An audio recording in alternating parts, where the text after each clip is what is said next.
Hello.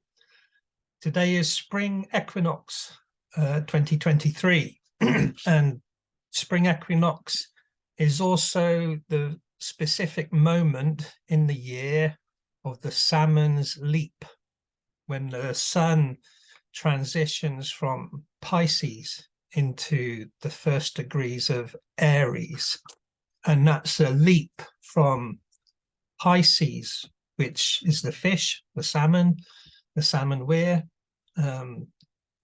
corresponds with the feet in zodiacal anatomy, and Aries is the head and in zodiacal anatomy. So the energy of the sun goes from the feet to the head, from the lower cauldron to the upper cauldron. So there's a salmon's leap. And then it goes back down through the body through different zodiac signs. So Taurus is the neck and the shoulders. Cancer is the chest, and Leo is the heart, and it works its way down back to Pisces. So there's a great big leap from your toes to your pineal gland, and that's the salmon's leap. Now that only happens today. Today is the spring equinox, and it's that burst from the dark half of the year to the lighter half of the year. Anyway, enough of that. I've been meaning for a while to do a presentation about the first akma of the ogham. So I've put a little PowerPoint presentation together. So the ogham is divided into 4 groups, and there's 5 trees in each group. So those 4 groups are known as an akma. Each one is known as an akma. And akma, A-I-C-M-E, is Old Irish for a group or a tribe or a family or a clan, you know. So it's 4 groups, 4 tribes. And the first akma, in many ways, concludes with the spring equinox, although it carries on for 9 days afterwards. But the first akma is positioned between the winter solstice and the spring equinox. So I'm going to go over those 5 trees that correspond with that time of year. So I'm just going to bring up the PowerPoint presentation. I'm still not very fast at doing this, but it's coming. And there we go. So I'm going to get deeper as we go into it, but here we can see the first akma: birch tree, rowan tree, alder tree, willow, and ash. Now you can just about see birch corresponding with Capricorn and January, and then the rowan tree with Aquarius into February with the alder tree, and the willow tree for Pisces and March, and the spring equinox with the ash tree. So that's this quarter of the year. I call it the budding time. You know, seeds went in after Samhain, seeds went into the ground, and now the first buds are appearing. And the second akma is the flowering time, when all the trees are out and all the flowers are in blossom. So to go deeper into this, although you can look at each tree individually, like you can just look at birch tree and study birch tree lore, each group or akma of the ogham seems to tell its own story, and that's become apparent through the last year or so of doing Zoom sessions and studying deeper into it all, really, that there is an overall kind of saga told as the sun travels from tree to tree.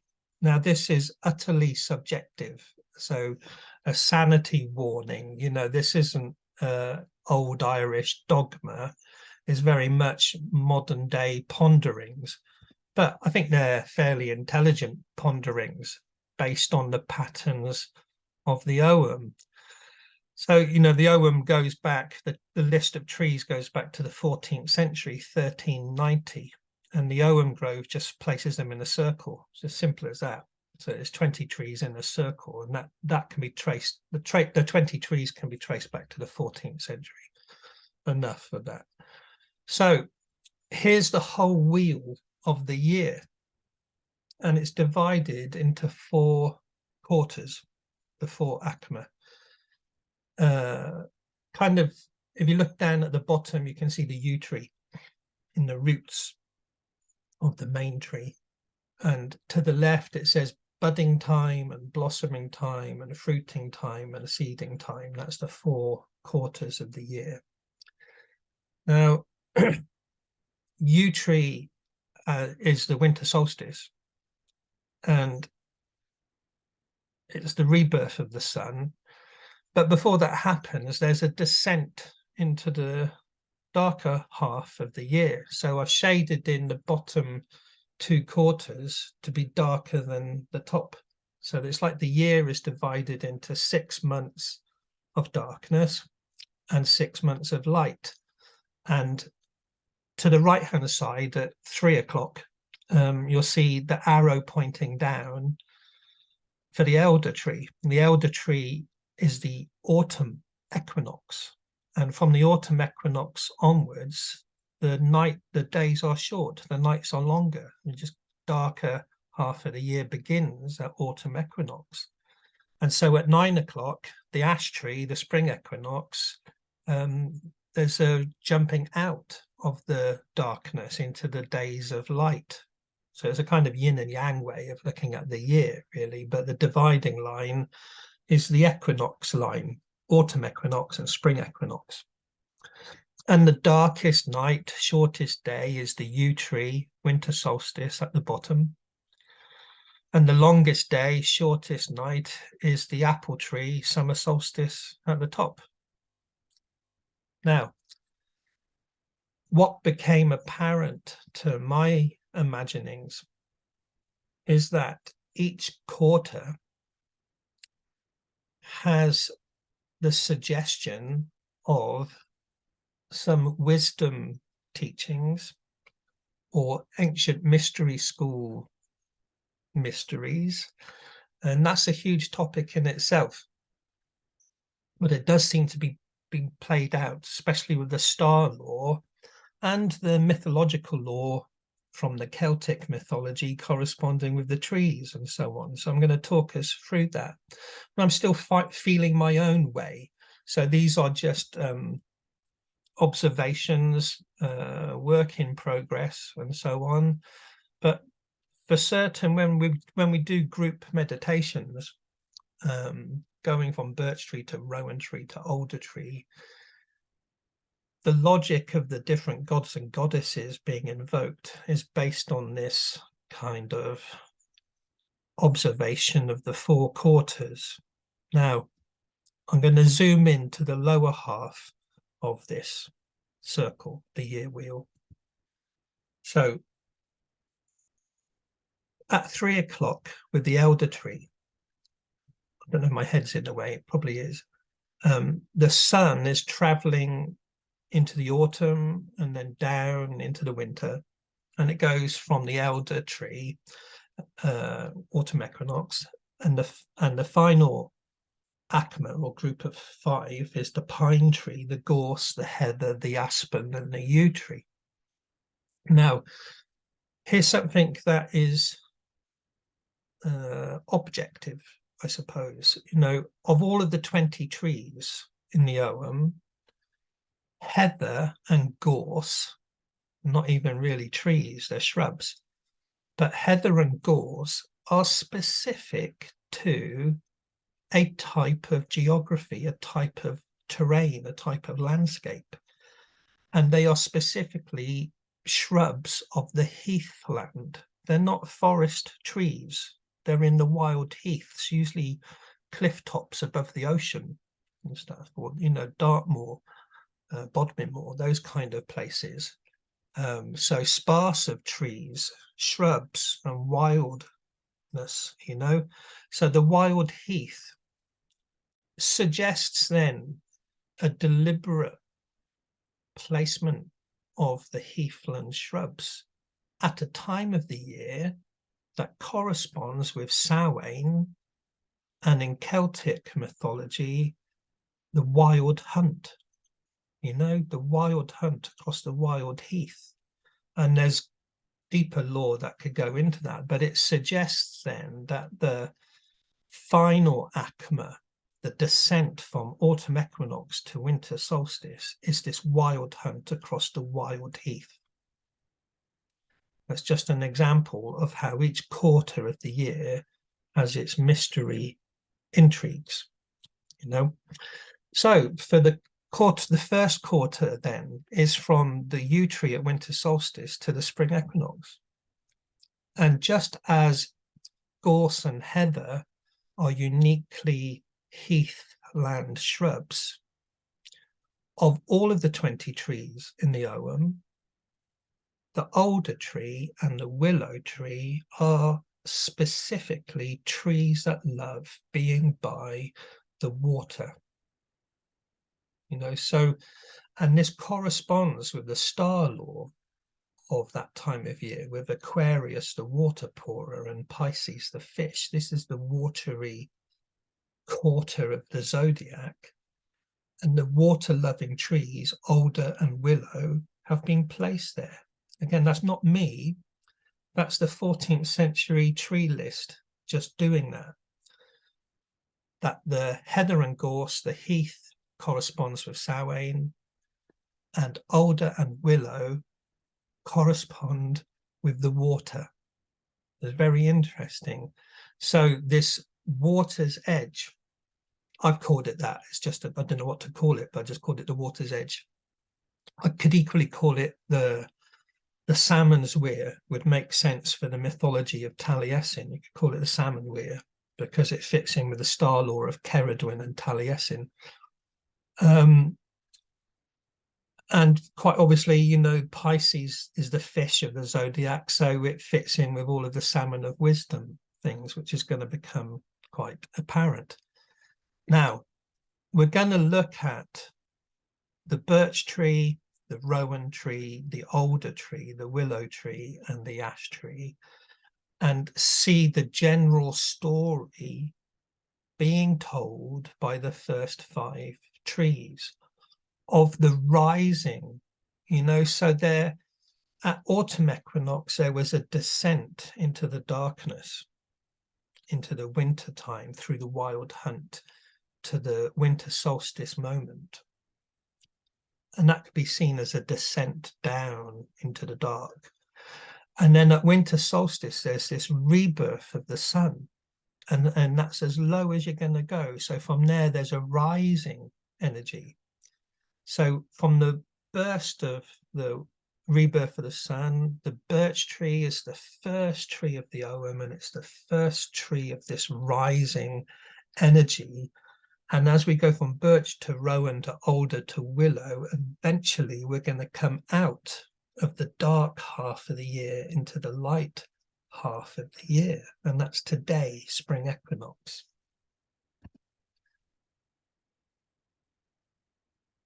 Simplistically, then, each quarter of the year begins from a station of the sun, either an equinox or a solstice. You know, the 4 stations of the sun: winter solstice, spring equinox, summer solstice, autumn equinox. They're fixed points in the sun's journey throughout the year. But just as midnight on a clock is kind of 0, 1 o'clock is the first count. From the 0, 1 o'clock. So this is how this works. The yew tree is the 0 moment. It's the rebirth of the sun. And the 1 o'clock is your birch tree. So the first group goes from the winter solstice rebirth through the Celtic fire festival of Imbolc, through the water's edge, and then does the salmon's leap at spring equinox into the lighter half of the year. Now, for the birch tree, then, the main deity that has become established with the birch tree and in the Ogham Grove studies is a contentious goddess called Ellen of the Ways. Contentious because people would argue that she's not an ancient goddess, but there is evidence of antlered goddesses in the Celtic world, and I'll show you a picture of that in a minute. Simplistically, though, Ellen, or an antlered goddess, represents sovereignty, or the goddess of the land, the spirit of the land, and she seems to have been personified as a deer goddess with antlers, you know, and that might seem a strange thing, but it is actually hinted at in Irish mythology as well. The reason she corresponds with the birch tree is because birch was a pioneer tree, and the reindeer ate the fly agaric mushrooms at the base of the birch trees and so on. You can find that in other YouTube groups of videos on the Ogham Grove channel. So the name Ellen means ray of sunshine, ray of light, and that's crucial then. Also, the birch tree means bright, shining, because of its white bark. So after the winter solstice, the first expression in the Ogham is the birch tree, the shining tree, and the goddess whose name means ray of light. So you had the rebirth of the sun and this ray of sunlight as a goddess of the land, as the light of the land, as the returning light. Here's two examples from 3rd century Gaul, Celtic, of antlered goddesses. You know, it is a genuine thing. It's as valid as any iconography as Canunus. There is an antlered goddess, you know, and I would argue that Canunus himself has antlers because he is her consort, you know, that she represents the nature, the spirits of the land, the goddess of the land, the animals of the land, the forests of the land, and Canunus is her consort, you know. This is played out in Irish mythology in a not so obvious way, but there is the story of the Irish king or leader of warriors, famous leader, a bit like a King Arthur figure for Ireland, whose name is Finn McCool, you know, and Finn McCool was the leader of these hunters called the Fenna or the Fianna, incredible gymnasts, brilliant warriors, martial artists, protectors of Ireland, and so on. And they really correspond with the Ogham year wheel from autumn equinox to Samhain, because they are the Irish equivalent of Gwyn up Neath and the Wild Hunt. So the final akma, beginning with the pine trees, is where Finn McCool and his warriors would prepare for hunting and so on, and then hunt across the wild heathland through the gorse and the heather. Back to this figure then, a consort of the deer goddess having antlers because the goddess is a deer.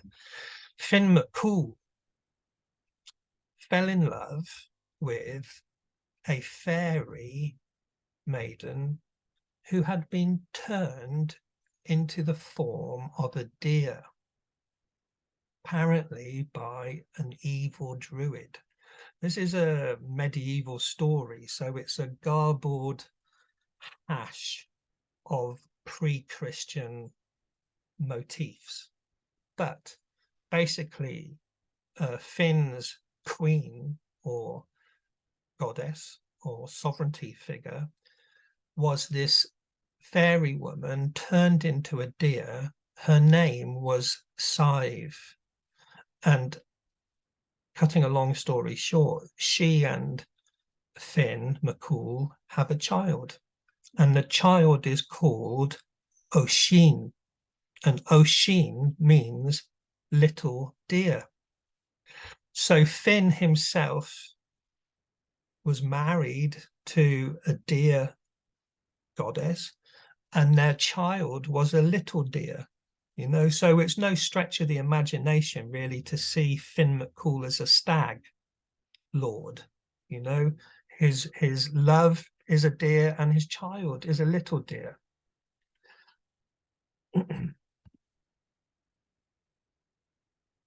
The noise going on outside.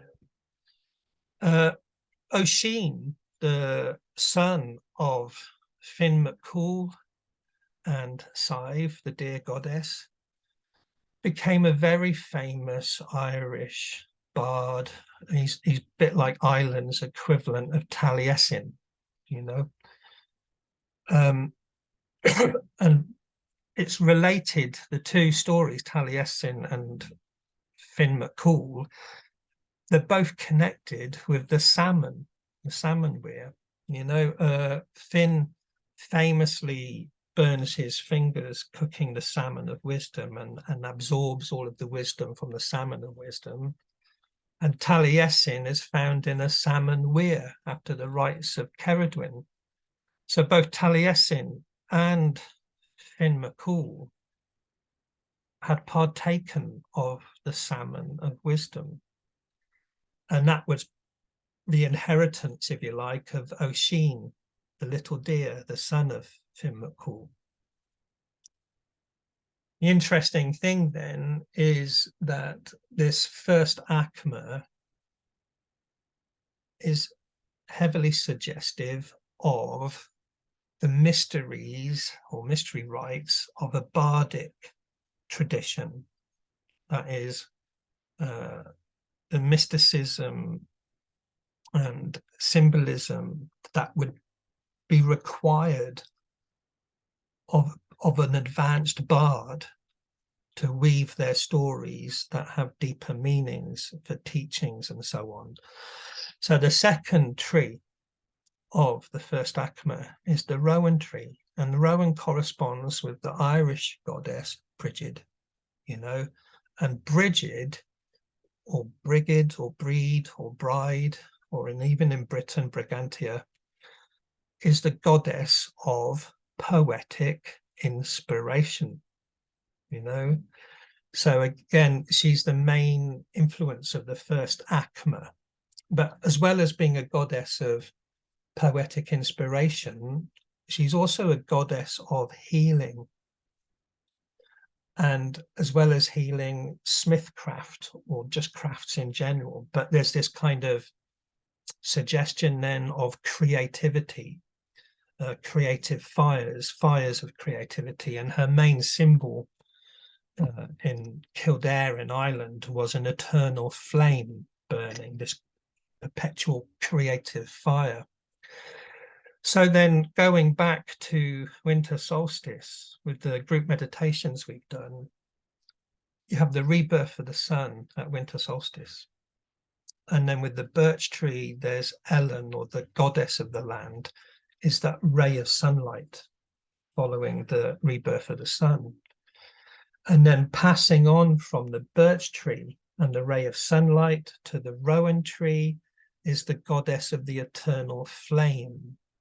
So born of Winter Solstice, there's this ray of light. And then when you get to the Rowan tree, Bridie and her eternal flame, is this light from the darkest half of the year rising up towards the days, towards the lighter half of the year. So there's this kind of quickening fire that's come from the very, very depths, one would say the lower cauldron, you know. The salmon's leap is going to take you from the lower cauldron to the upper cauldron. And we'll be passing aspects of the middle cauldron as we do this. So Brigid, really very important for the coming age of life on Earth from a Celtic perspective. We are transitioning from the age of Pisces, age of the fish, to the age of Aquarius. That's an objective astronomical thing, and we'll be in the age of Aquarius for the next 2,500 years. And so from a Celtic perspective, Brigid is the goddess of the age of Aquarius because her primary festival, the festival of Imbolc, happens when the sun is in the sign of Aquarius. It's the midpoint of Aquarius. We would say the 15th degree. Each zodiac sign has 30 degrees. So when you're halfway through, you're at the 15th degree, the middle. And at the middle of the sign of Aquarius is Imbolc. So in cosmically speaking, beyond our lifetimes, but during the age of Aquarius, there will be, in about 1,200 years from now, a cosmic Imbolc moment at the midpoint of the age of Aquarius. So simplistically, Brigid, Brigantia, is the goddess of the coming aeon. Call it the aeon of Brigid. Just like Christianity has kind of dominated the past 2,000 years, the next 2,000 years will be overseen by the goddess of healing, the goddess of poetic inspiration, Brigid. Here, my Ogham stakes for the Rowan tree and the Alder tree. Now, the midpoint between the Alder tree and the Rowan tree is Imbolc. Rowan takes us up to the moment of Imbolc, and then Alder takes us beyond the moment of Imbolc. But that, like I was saying, that eternal pouring forth of the Aquarian age, Aquarius is the water pourer or the water carrier. Traditionally, it's just a figure pouring water eternally. It's just forever pouring water into the wet part of the zodiac. Before Aquarius is Capricorn, the goat, but it's not a regular goat. The Capricorn has a fish's tail because it's in the wet part of the zodiac. So you have this, it's a sea goat, like a mermaid goat. It's got a fish's tail. And so you've got Capricorn with its fish's tail, you've got Aquarius pouring the waters, and next after Aquarius you've got Pisces the fish swimming in those waters. And there's other water constellations. There's a big whale called Cetus the whale, so this whole quarter, or this akma of the Ogham year wheel, is the wet, watery quarter of the zodiac, and so again, it being the water's edge, or the trees that love water, is that an accident? It's probably, it's fascinating. There's a shift then, and there's mystery, there's star law things going on that were sung about in the mystery traditions, and it's hard to go into all of that quickly, but in this chart you can see the transition between the age of Pisces into the age of Aquarius. That's where planet Earth is right now, in that cusp between Pisces and Aquarius. Now, the waters that are being poured by Aquarius symbolically pour down something called the Royal Star Cross into another constellation, which is a wine mixing vessel, bowl, cup, called Crater the cup. And it is, from a Celtic perspective, the cauldron. you know, and specifically it would correspond with the Middle Cauldron. And for the Ogham, it fits with the days of Broom. Broom is the Grail maiden holding this heavenly vessel or cauldron. It's also the cauldron of Ceridwen, as Ceridwen corresponds with Virgo, you know. So the waters being poured by the Aquarian age or by Brigid is actually flowing into the Middle Cauldron of every single living creature on the planet for the next 2,500 years. That's the aeon we're transitioning into. And the importance then of this cauldron opposite the water's edge is relevant to the next two trees. So the next tree is the Alder tree, and the Alder tree is a protective tree. It's the tree that shields were made from, and in Welsh mythology it corresponds with a story in the Mabinogion about the god Bran and his sister Branwen, you know, and it's a tragic story, but it makes Branwen a kind of Celtic goddess of compassion, kind of a Kuan Yin figure. But hidden in their story is the intrigues of the cauldron of Annwn. And we've seen just now how the heavenly cauldron is directly opposite the Aquarian age. Now, the Alder tree goes from the 15th degree of Aquarius to the first 3 degrees of Pisces, you know, so that transition is very confusing because the precession of the equinox travels backwards through the zodiac, whereas the sun travels forwards through the zodiac. But that cusp between Pisces and Aquarius is also the Alder tree, because the Alder tree goes from Aquarius to Pisces. So it's holding that moment directly opposite the cauldron that is hidden in the other world, across the Milky Way, across the wide expanse of the sea of stars and so on, or the wide expanse of the psychic realms, astral realms, to your inner world journeyings. The Alder tree and Bran and the cauldron of Annwn hold all that. And it's the mysteries of the Middle Cauldron. Okay. This demonstrates it as well. So next to the cauldron, crater, the wine mixing cup, is another constellation called Corvus the Crow. And Bran means crow. So the story of Bran and Branwen is the story of the crow and the cauldron. And that's the star law directly opposite the Alder tree.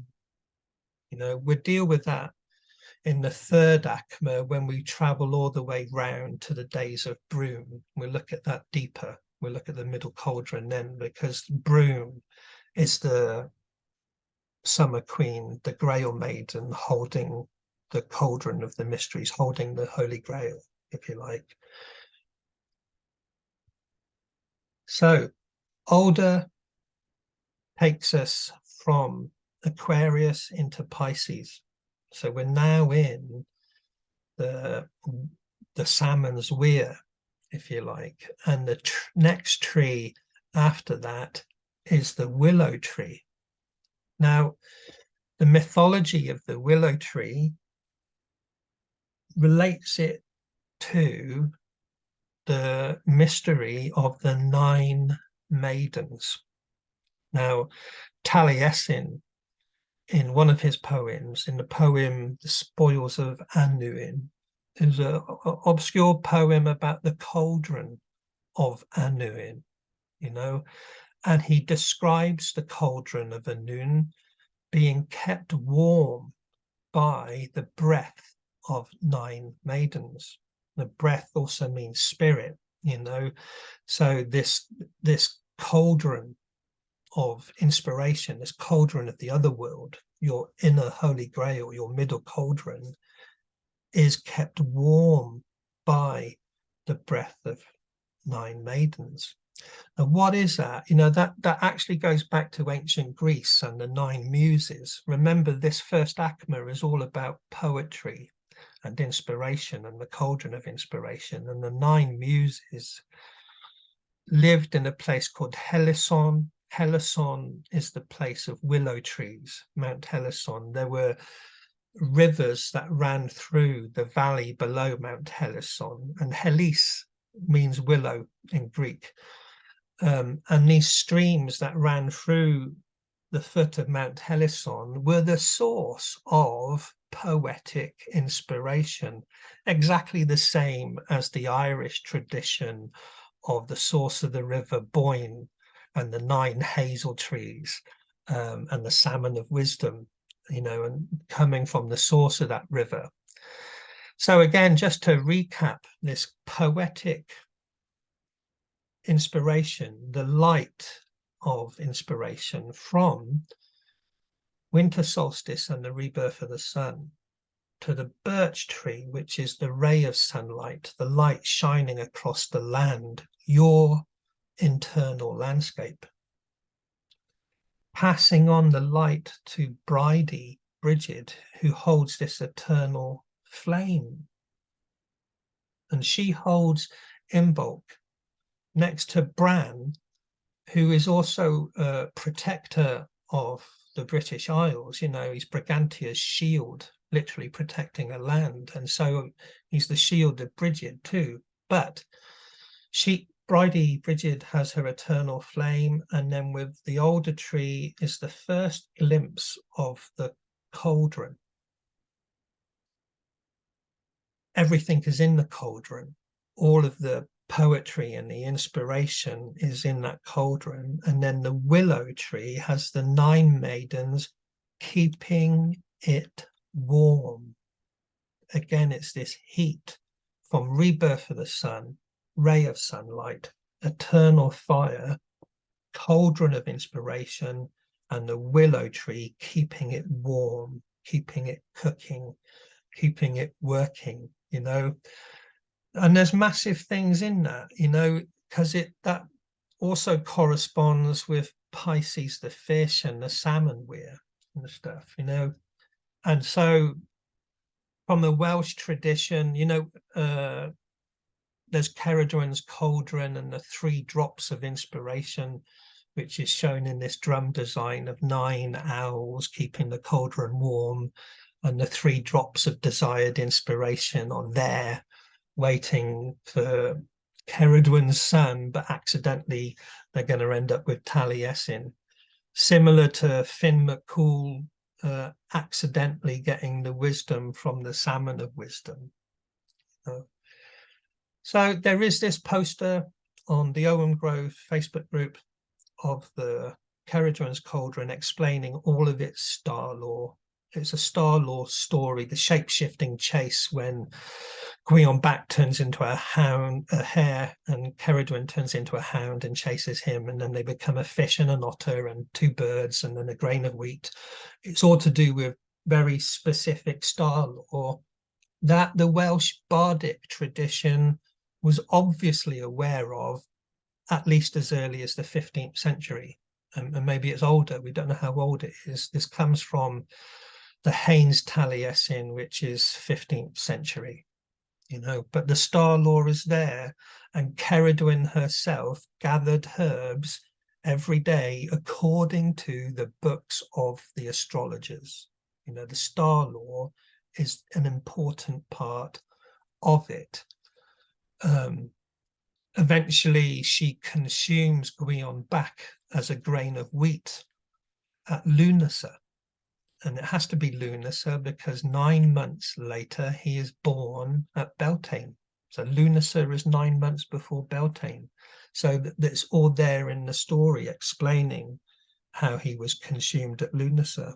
where you have to figure it out. So it's kind of like a mystery teaching that the ignorant wouldn't understand. They just see animal shape-shifting and a fascinating story. But those trained with the inner mystery understand it as a star law story that also corresponds with your own internal star law, you know, your 3 cauldrons, your middle cauldron, and so on, and the rising of your own inspiration. So here's a zoom in of that poster. You can see the salmon leaping at the top. You know, it's only a picture icon, you know, but you can see going clockwise from midnight, the winter solstice, to Imbolc in the corner, and then going down to the spring equinox, Pisces the fish. You know, so this is the quarter of the year of the first akma. Now, Taliesin, after the animal shape-shifting chase, Ceridwen puts him in a leather bag or a basket and sends him down river, and he is eventually found in a salmon weir. You know, so at Beltane she put him down river, and there's a constellation called Eridanus, the river, that leads you from Beltane to Pisces. You know, so not only is the animal shape-shifting chase a thing through various constellations, but even when he's born and put down river to the salmon weir, that's star law as well, from Beltane through Eridanus the river into Pisces the fish, which in their story, Taliesin and Ceridwen, it's Pisces is the salmon weir. Directly opposite Pisces is Virgo. You know, now the zodiac divides the sun's ecliptic into 12 pieces of cake, and the Ogham divides the sun's ecliptic into 20 pieces of cake. So the divisions of the trees are smaller than the zodiac signs. Each zodiac sign is 30 degrees wide. Each tree is 18 degrees wide, that to have 20 equal divisions of the circle. The important thing is directly opposite Pisces then is Virgo. Virgo is the cereal goddess. It's Ceridwen, it's Ceres, it's Demeter, it's Hecate, and in the Ogham it's a triple goddess, because Broom, Blackthorn, and Alder all have a foot on Virgo. They're all an expression of the great mother goddess, if you like, the cereal goddess. And you can see how with Broom, there's the chalice and the crow. She's more opposite Bran and Branwen in the Alder tree. And directly opposite the 9 maidens, the Willow, is Blackthorn, which is the cereal goddess herself. But you could see the triple goddess, each aspect, as having 3 aspects themselves, you know, each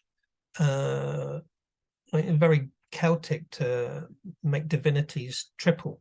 You know, also Virgo is governed by Mercury, and the numerical value of Mercury is 3.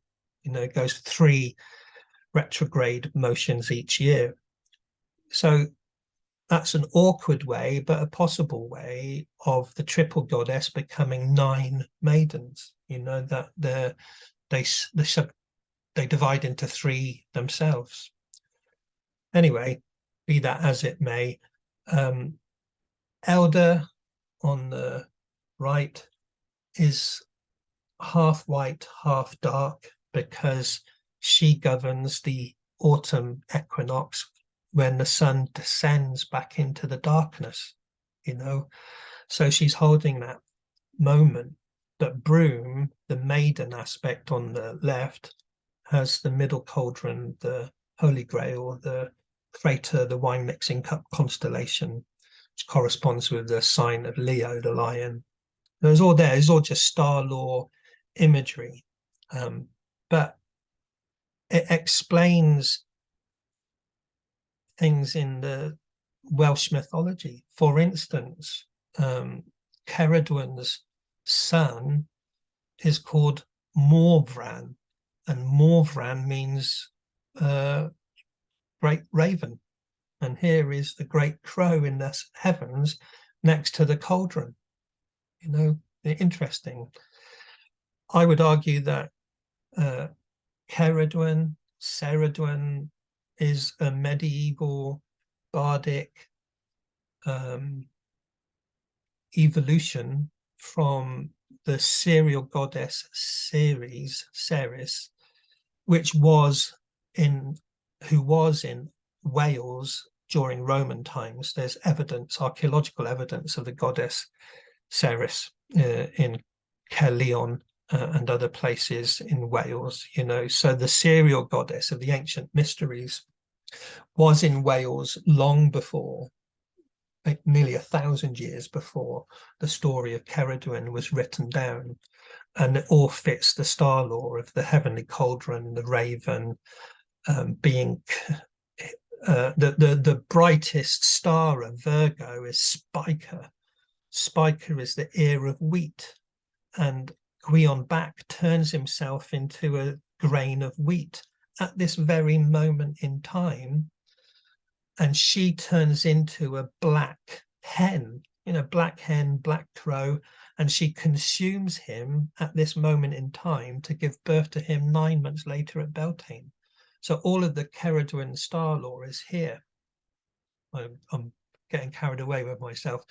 We'll talk about that with the third akma, but it's just to show how it's relative to the first akma and its mysteries of the 9 maidens and the cauldron of Anu in the Middle Cauldron. So the final tree of this first group is the ash tree.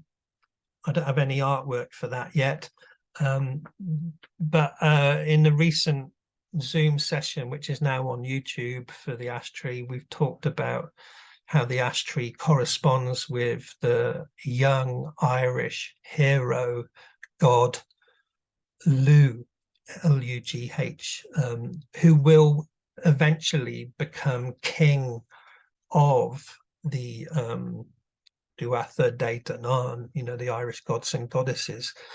When he first appears, there's already a king of the Duatha, Nuada, but he is wounded and getting on. And as the story unfolds, he realizes that Lugh would be a much better king for the final battle that the Duatha have to have. So Lugh steps up as the young king and leads a successful campaign against the forces of darkness and so on. And there's many interesting things with Lugh, but one of them is that he is said to have invented the game of Fidgil, which in Welsh is known as Gwythbwylch, you know, the game of tree sense, wood sense, forest sense. So this young god of the ash tree, corresponding with the spring equinox today, created this game of trees. And, you know, I'm speculating, but I think the Ogham is an aspect of that game of trees. You know, there's so many parallels between the Irish and the Welsh mythologies. And there shouldn't be a surprise there, because the whole Irish Sea coastline of Wales had Irish settlements all along it. You know, the Welsh and the Irish were trading partners, and they intermarried and so on. And there were Irish settlements in what we now call Wales. So, for instance, the Ogham lore for the Alder tree describes Alder as the vanguard of the army. That is the wall of shields, because shields were made of alder. And in a Taliesin poem called the Battle of the Trees. Taliesin describes the older tree as the vanguard of the army. So both Irish and Welsh are saying older tree, vanguard of the army. Both Irish and Welsh have this magical game of wood sense, tree sense, forest sense. They give it different names because one's Gaelic and one's Brythonic, you know, but it's the same difference really. Now, an interesting thing in Irish lore is that there is a story relating to Tara, which is where the High Kings of Ireland were coronated, where the High King of Ireland was married to the sovereignty goddess of the land. And in that story, there's a telling of the 5 guardian trees of Ireland. And these 5 guardian trees were destroyed. I can't remember. I think it's around about 4th century or 5th century. Basically, they were destroyed when Christianity began. So symbolically, it's the end of the pagan worldview, or the end of the druidic power in Ireland. You know, that these 5 guardian trees were pulled down. Now, 2 of them were yew trees. If you look in this diagram, the south-east side of Ireland, the county of Leinster, had the 2 yew trees, Eo Mugna, Eo Huis. You know, they were 2 yew trees. They were 2 of the 5 guardian trees. Now, we're talking about the ash tree, and for the county of Meath, which means middle, it's the middle of Ireland symbolically. The county of Meath had 3 ash trees, and the county of Meath was the county of kingship and the king marrying the goddess of the land, you know. So just as Lugh is a young would-be king and corresponds with the ash tree, and the spear of Lugh is one of the treasures of the Duatha de Danann, and ash was the wood favoured for spears. Ash is the tree of divine kingship, or, you know, that's played out here in the story of the 5 guardian trees. Strangely enough, it also looks like the constellation of Orion's belt and his sword. That might just be purely accident, but the 3 ash trees of Meath are loosely going east to west. That would be an equinox alignment, sunrise due east sort of thing. And the yew trees are suggesting a vertical line, which would point north, which would correspond with winter solstice as well in the year wheel. So they're quite interesting ideas. And the first group, the first akma, goes from yew, winter solstice, to spring equinox, ash. So of the 5 guardian trees of Ireland, it is just yew and ash. You know, winter solstice, spring equinox was held there in the tree lore of ancient Ireland. So I think this is concluding now. Right now, today, spring equinox, we're still in the days of ash, and for another 9 days or so. But in this diagram then, in the bottom left-hand corner, you can see the dividing line between Pisces and Aries. And so Lugh, the ash, the rising sun at dawn, the return of the light, the young king that is going to be triumphant over the forces of darkness, corresponds with the salmon's leap. The salmon, which governs the feet, has to travel all the way up to the head, which is governed by Aries. So there's this leap of energy from the lower cauldron to the upper cauldron, and that happens today. because from today onwards we're in Aries, which governs the head, you know, and the upper cauldron. So, you know, when Taliesin is found in the Salmon weir, he's called Taliesin. His previous name was Gwion Back, but when he was pulled out of the Salmon weir, his brow was radiant and shining. Upper Cauldron, Aries. And Elfin, who found him, exclaimed, Taliesin, which means radiant brow, you know. So that radiant brow, that shining, enlightened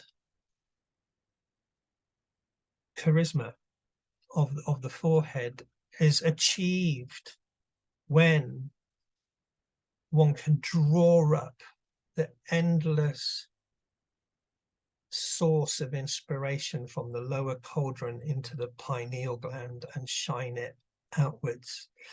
Now, elsewhere in Irish mythology, there's another hero called Cuchulainn,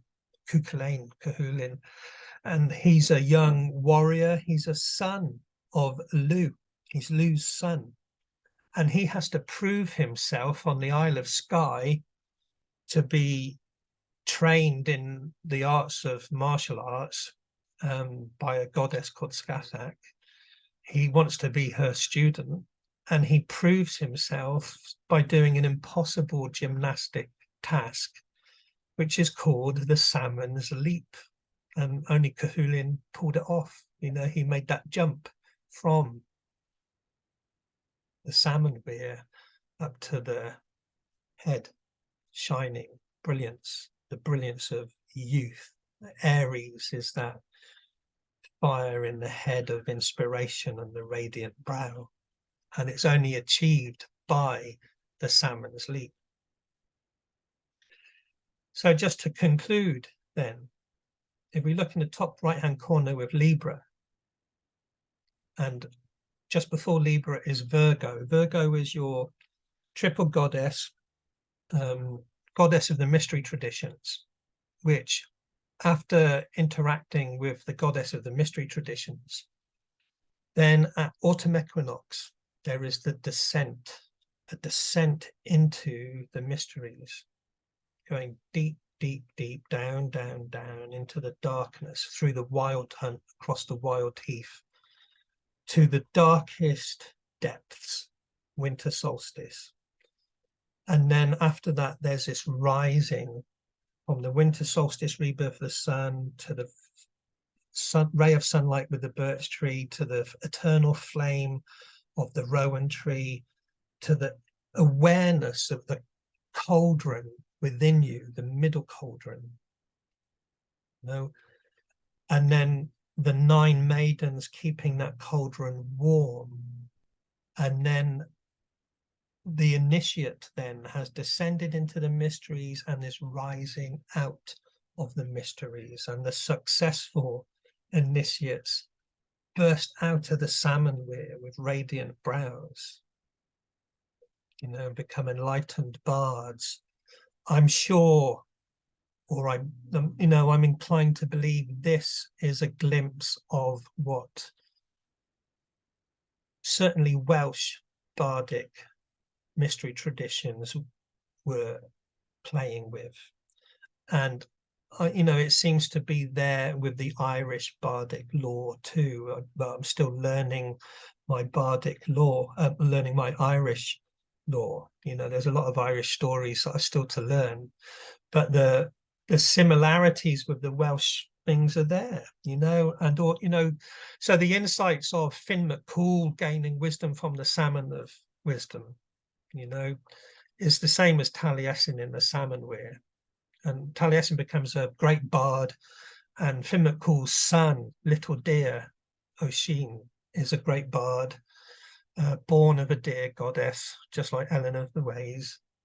And in the Irish manuscript about the 3 cauldrons, there's a part that describes the middle cauldron, and it's actually titled The 9 Gifts of the Cauldron of Vocation.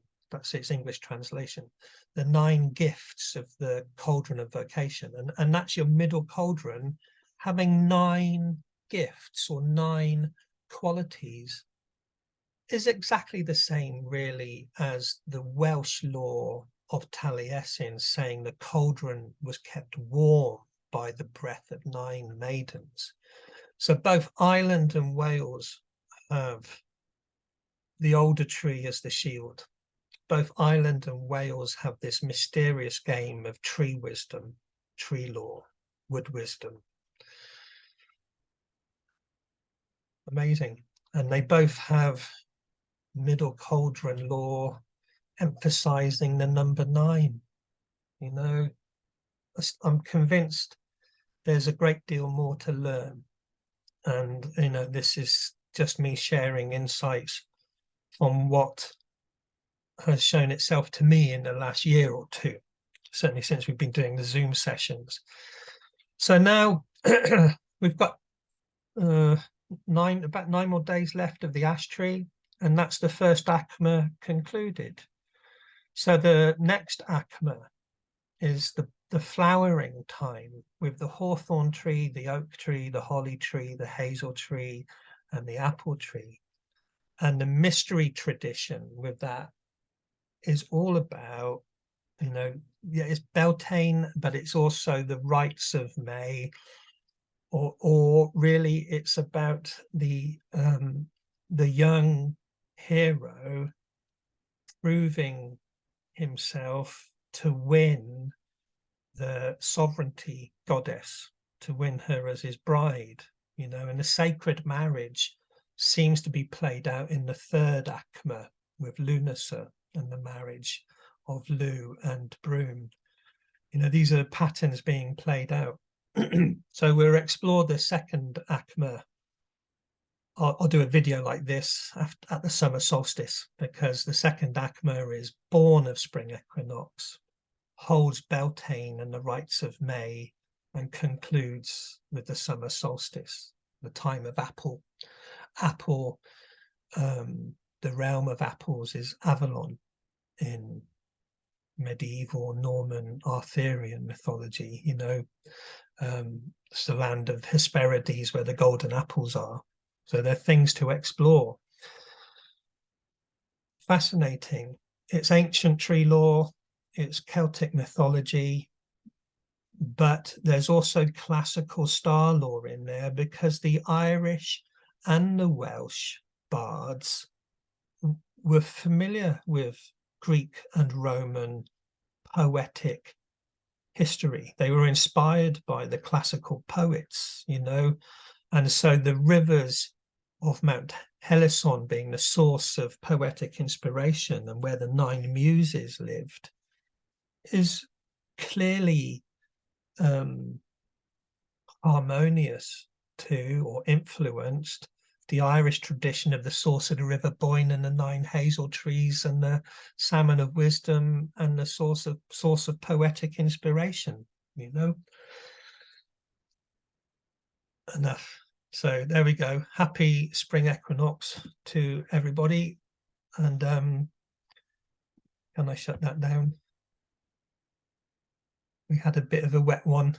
It's been raining, so there was no wonderful sunshine today, but we're there. We're into the lighter half of the year, and looking forward to spring unfolding.